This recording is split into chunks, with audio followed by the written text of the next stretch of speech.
tapi nggak ada kamar. Terus kalau nggak ada kamar aku di sini aja di ruang tengah. Jadi tempat tidurku tuh di depan pianonya si Gigi itu. Oh gitu? Iya, Wah, selama seru setahun aku tinggal di sana kayak free spirit banget kan. Jadi di situ tuh setelah dari Pespor aku tuh di Bintang Nada untuk jadi backing vokal sebenarnya. Oh Gitu. gitu awalnya. Jadi waktu Pespor tuh kita bikin open call Iya. untuk orang-orang para pendengar jadi paduan suara ikut nyanyi di panggung bareng. Mm-mm. Jadi waktu itu ada 30 orang lah yang Mm-mm. telah dipilih Seru banget. dari 200-an orang yang ngirimin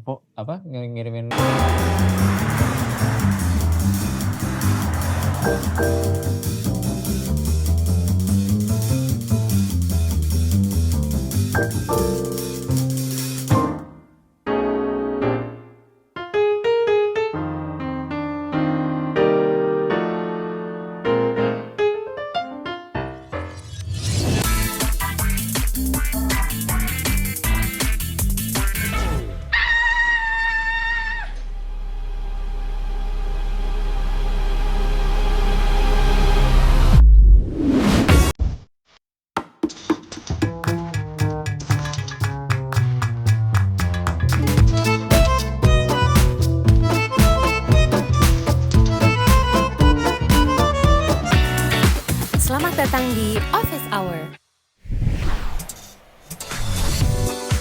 Banda Neira resmi kembali dengan menggandeng vokalis barunya bernama Sera Syasha Sakina yang merupakan penyanyi cilik ternama Indonesia. Banda Neira juga resmi mengeluarkan album terbaru mereka berjudul Tumbuh dan Menjadi sebagai penutup dan pembuka fase baru dari perjalanan mereka. Uniknya nih, lagu-lagu dari Banda Neira yang sekarang dilengkapi dengan alat musik biola yang dimainkan oleh sang vokalis.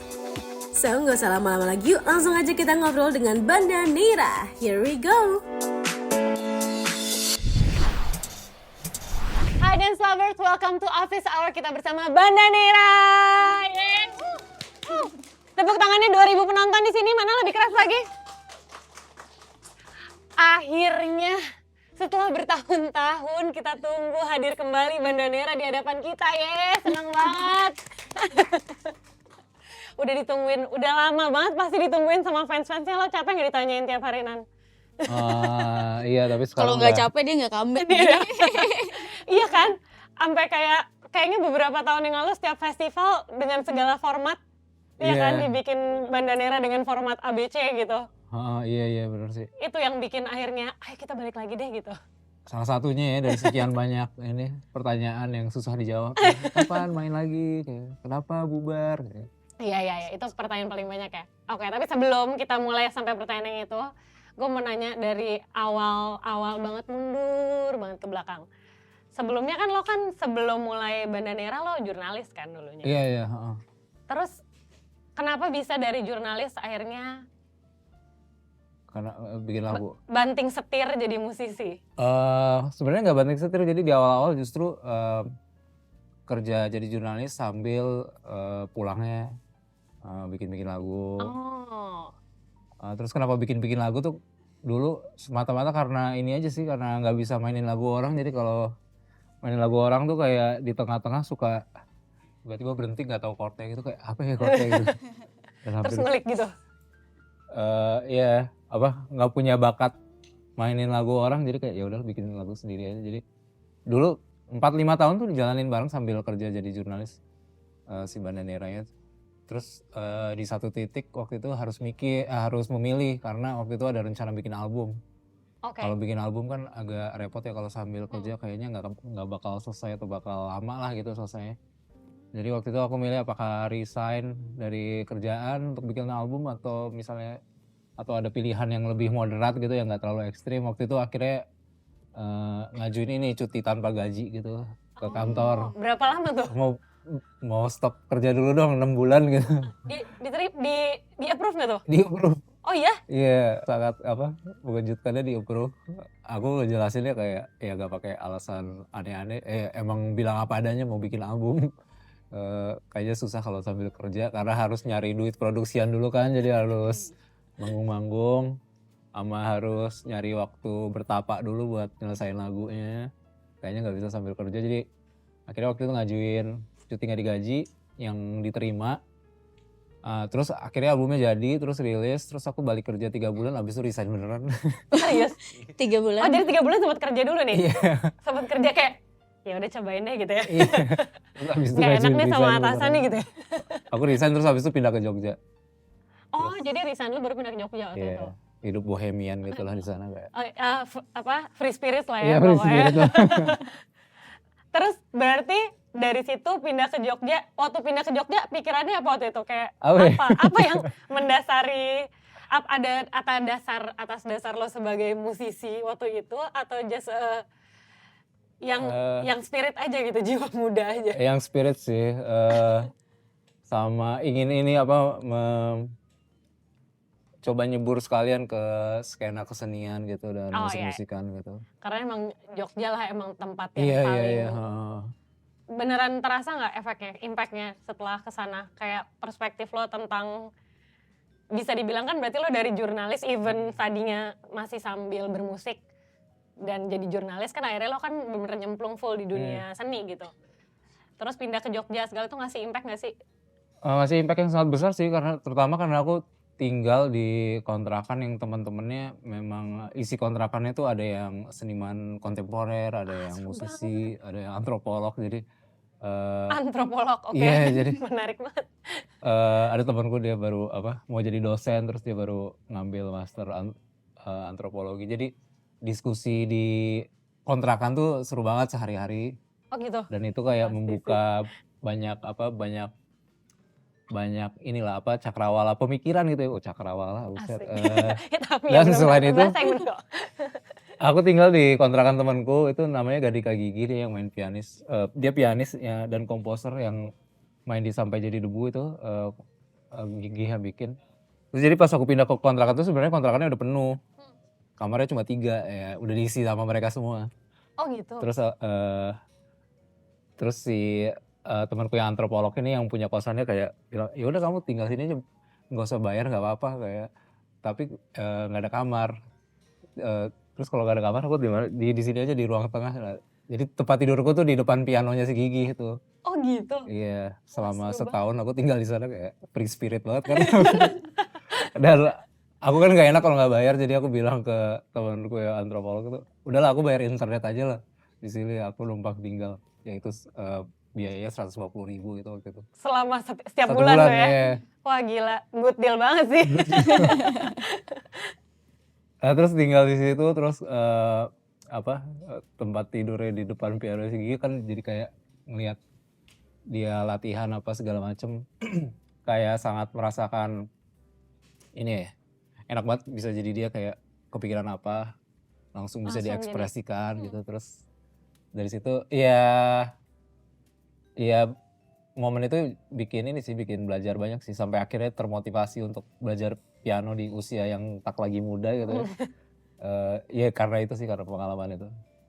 Oh, tapi lo ngerasa gak sih kalau pekerjaan lo yang sebelumnya as jurnalis ngasih apa ya, ada pengaruhnya nggak? Oh iyalah, banget.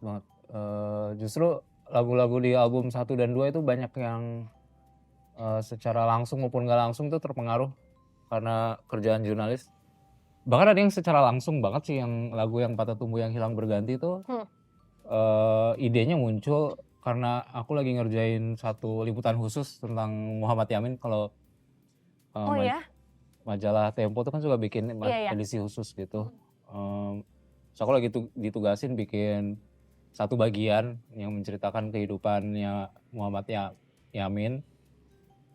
Bagian dia, jadi dia pejabat yang suka sama sejarah, terus dia bikin buku berjilid-jilid tentang Majapahit yang direncanakan 8 jilid, tapi akhirnya karena banyak kritik jadinya 4 doang.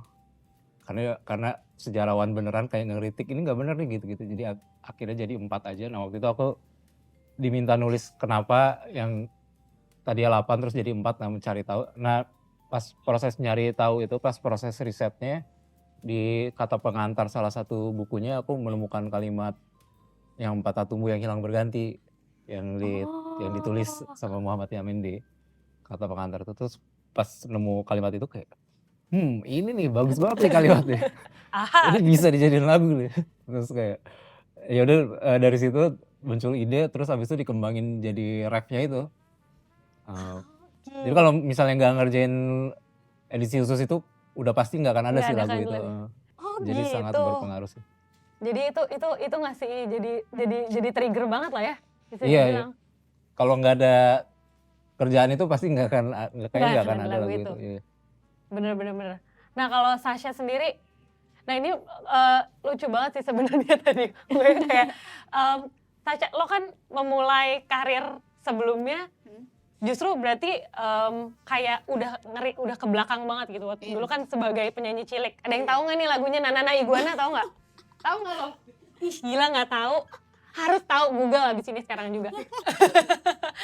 Dulu waktu kecil nih ya ada lagu, zaman gue kecil tuh ada lagu yang sangat hits. Namanya judulnya Iguana. Ternyata dia penyanyinya. Aku sungguh shock. Oke.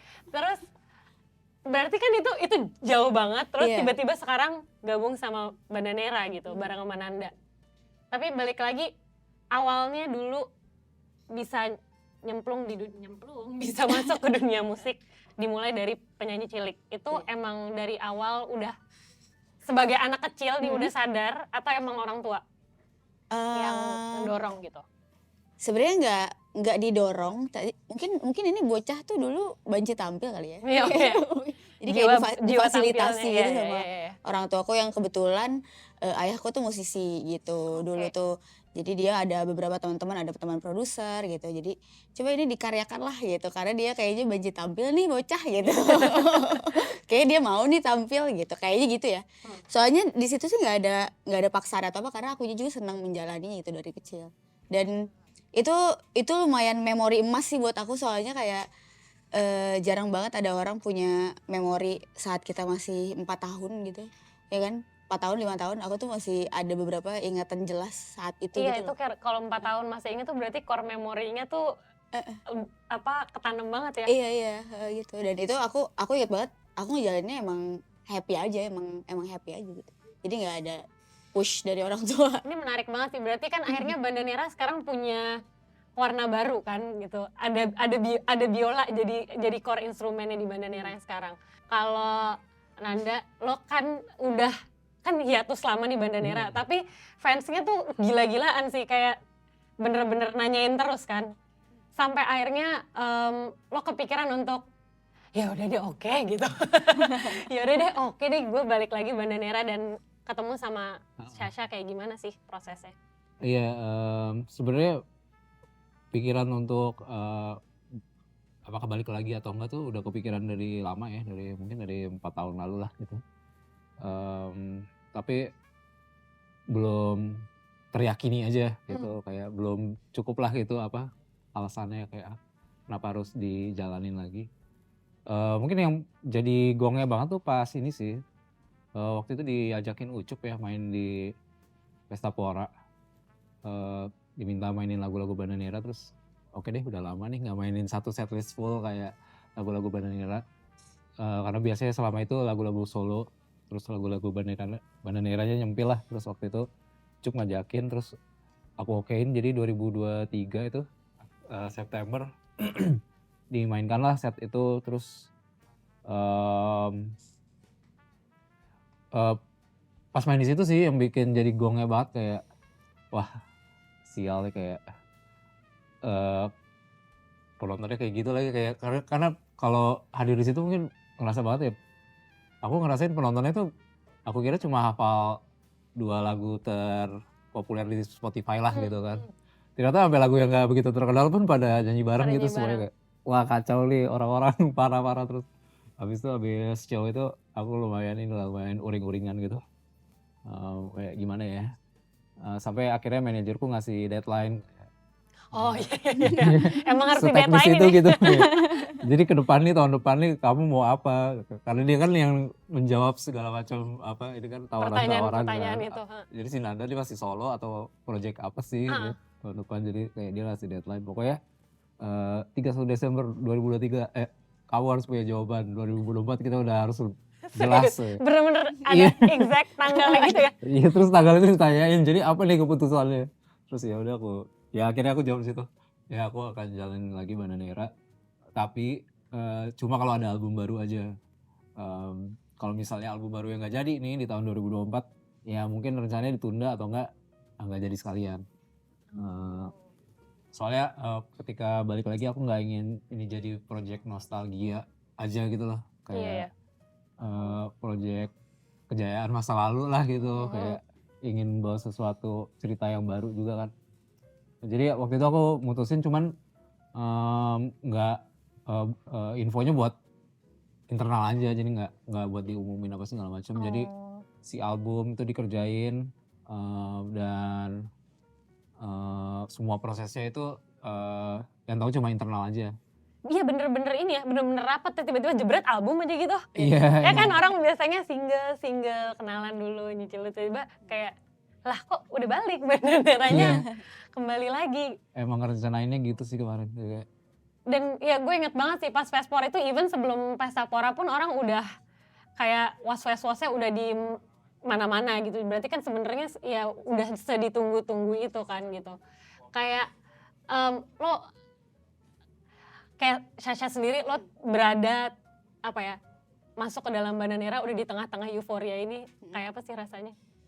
Bandanera kan udah di posisi yang kira-kira udah jalan, mungkin udah seperempat jalan mungkin lah ya gitu, bisa dibilang seperempat jalan, setengah jalan, dan lo masuk, kayak apa rasanya? Rasanya sebenarnya senang banget sih bisa mengembalikan kembali gitu, menghidupkan kembali gitu Bandanera, karena dulu pun aku kayak menyayangkan banget, Nanda kenapa sih sama Rara bubar gitu. Kenapa sih ini band gitu. Kayak pas masuk, Kenapa sih kenapa gitu. sih lo gitu? Iya, kenapa sih? Emangnya nggak bisa. Tapi ya udah, dan akhirnya aku bergabung dan bisa turut menghidupkan kembali itu ya rasanya emang senang banget, karena ditambah lagi teman-teman pendengar lama maupun baru gitu. Semuanya tuh emang ikut merayakan dengan happy gitu. Itu juga bikin kita tuh makin wah ya emang segininya loh disambutnya gitu. Dan waktu Pespor tuh aku kan sebenarnya waktu itu aku Pespor tuh berarti udah apa belum? Oh belum ketemu. Pertama kali ikutan. Pertama kali ikutan. Di situ aku ngeliat itu emang gila sih penontonnya. Ini kurang ajar kalau Nanda nggak kena mental ya. Itu selain nyanyi nangis semuanya. Maksudnya beberapa tuh nangis, itu aku aja kayak apalagi Nanda gitu kan yang punya lagu. Jadi di situ tuh setelah dari Pespor aku tuh diminta Nanda untuk jadi backing vokal sebenarnya. Oh gitu awalnya. Jadi waktu Pespor tuh kita bikin open call untuk orang-orang para pendengar jadi paduan suara ikut nyanyi di panggung bareng. Jadi waktu itu ada 30 orang lah yang telah dipilih dari 200-an orang yang ngirimin rekaman vokalnya. Ya, terus Lo nyangka kirim. gak sih sampai kayak gitu kan? Enggak lah. Kayak lo aja Kirain bakal sepi gitu open call-nya kayak. Gak aware kalau ternyata segitunya kan. Enggak. Terus Itu waktu itu udah siap open call-nya sepi gitu sih. Kalau sepi ya ajakin saudara-saudara lah. Ternyata sampai 200 ya. 200 yang diminta ngirimin rekaman vokalnya gitu. Ternyata ada yang sampai dari NTT, Papua segala macam. oh iya. Soalnya yang ngirimin pakai suling NTT gitu. Aduh, seru banget. Gila, nggak nyangka sampai kayak gini. Terus akhirnya kejadian lah ya, dan 30 orang yang bisa ke Jakarta pada saat itu. Dan 30 itu karena pertimbangan ini ya, kecukupan panggung gitu. Kalau di luar itu kayaknya gak cukup. Gak muat. Akhirnya diajak dan salah satunya Sasa waktu. Oh gitu, jadi awalnya itu dari situ. Awalnya nyanyi bareng Nanda Nyanyi ya. barengnya. Sasa paling niat ngasih rekaman vokalnya, dia Kayak gimana ada dia? harmoninya. Oh iya? Yang lain cuma satu line, dia ada 3 line gitu. Oh gitu, pecah ngedirect sendiri gitu ya? Itu waktu itu lagi kan aku kebetulan lagi di Bandung sama kakakku. Kakakku tuh kebetulan temennya kakaknya Nanda gitu. Terus ini lihat si Nanda bikin ini, bikin yuk gitu. Kakakku juga ikut karena dia ikut yuk gitu. Oh gitu. Iya. Tapi berarti udah dalam satu circle yang sama sebelumnya udah kenal, atau pas baru aware-nya pas di situ? Maksudnya lo nyanan? Sebelumnya sih kenal, cuman kenal gitu aja sih. Gitu aja. Nggak kenal kita kerja sama yuk gitu. Enggak. Oh gitu. Terus akhirnya apa yang bikin lo kayak ini dia nih orangnya gitu? Karena dia niat itu sih ngasih 3 line kayak. Tapi bisa kita baru diajakin backing ini dia vokal. orangnya setelah beberapa bulan setelah itu kan. Enggak, sebulan 2 bulan nggak sih ngajakin backing yang dibahas. Oh iya backing vokal ya. abis itu lanjut berarti lanjut backing vokal. lanjut backing vokal. Iya. Sasha aja atau juga ngajakin beberapa yang lain yang ngirimin demo 30 orang yang Ada waktu itu sempat ada Wika, Iya. cuman yang bisa terus nih si Sasa. Bisa gak ada kerjaan nih lihat-lihat. Iya, yang lain kan apa? Waktu itu ajak Wika ada temanku, cuman dia kan orangnya di Bali, terus ada kerjanya diving gitu, jadi nggak bisa terus-terusan juga. dia sibuk diving susah Iya. lah ya dihubungin. Ternyata ini ada yang nganggur nih satu nih. Ya udahlah kasih kerja. Terus akhirnya pas bareng sama Nanda kan diajakin ini terus nih Iya, iya. ada gitu berarti bareng terus. Emang lo udah kepikiran untuk oke gue mau berkomitmen di dunia musik.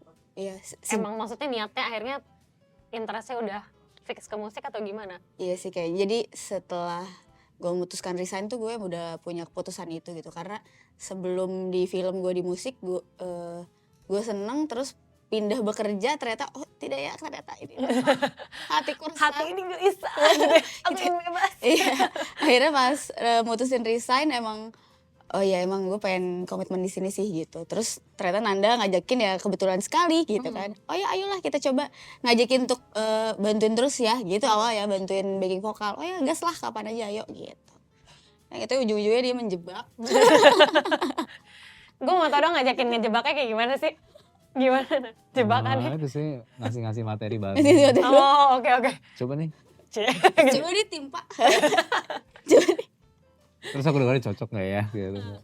Oh lo kayak diem-diem ngetes gitu sebenarnya. Audisi terselubung sih ya. Iya sih. Oh jadi materi-materi yang di album yang sekarang ini sebelumnya lo udah ada bahan-bahannya gitu sebelum lo kasih ke Udah Sasha? jadi kan aku ngerjain dari Januari tuh. Sasa tuh baru diajak Mei Juni gitu loh. Jadi udah agak lama ngerjainnya sebenarnya. Dan proyeksi awalnya pas ngerjain tuh awalnya mikir Bandanera ya udahlah sendiri aja sekarang kayak nggak usah nyari siapa-siapa dulu yang di album ini gitu mungkin kalau misalnya ntar di tengah jalan ketemu siapa mungkin baru kepikiran awalnya gitu. Tapi waktu itu sambil kepikiran juga apakah kan layer suara cewek cowoknya di Bandanera ini udah jadi Iya. ciri khas gitu ya. Nah, jadi karakter ya. Ya kayak dilema juga apakah mau meninggalkan ini gitu di album yang ini atau terus nanti apa bedanya sama project solo gitu iya. kayak ya gitulah banyak Nah, pikiran tergulung pikiran sendiri gitu ya jadi overthinking gitu. Sampai akhirnya ya abis setelah dengerin materi-materi yang ditimpa sama Sasa itu kayaknya bisa juga nih dicobain gitu kayak tanpa harus meninggalkan signatur yang di album-album sebelumnya gitu.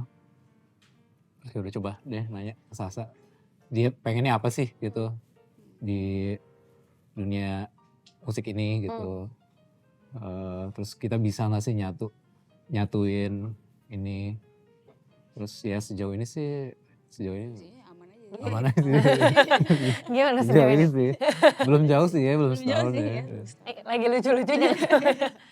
Jadi apakah sebelum kalian memulai ini jadi kalian ngobrolin nggak sih gitu visinya? Maksudnya diobrolin banget terutama dari lo kan yang udah punya si Bandanera dari awal gitu. Ngobrol nggak sih kayak visinya terus atau kira-kira arahnya yang Bandanera yang dengan Sasa tuh kayak gimana gitu. Iya kalau Ngobrolin dalam nggak tuh? kita ngobrolin sih di album yang ini aku emang menyadari porsi penulisan gitu masih berat di aku ya karena memang dari proses awalnya kayak gitulah yang tadi ya. Maksudnya aku awalnya rencana jalanin sendirian terus Sasa baru ajak sepertiga jalan. Dan kalau misalnya mau mengubah jadi lebih gimana gitu dengan menyesuaikan Sasa yang baru masuk takutnya jadi harus mundur nih Iya benar. projectnya. Terus kayaknya kalau mundur takut tahun depan semangatnya nggak kejaga deh. Maksudnya kayak si Fire-nya harus iya, masih fire-nya ada ya gitu. kayaknya harus beres di tahun ini deh. Ah, ah. Kalau misalnya kita ada evaluasi atas situasi tahun ini itu kita garap di album berikutnya aja. Jadi kayak misalnya Sasa belum banyak nulis di yang sekarang, ya udah di yang selanjutnya kita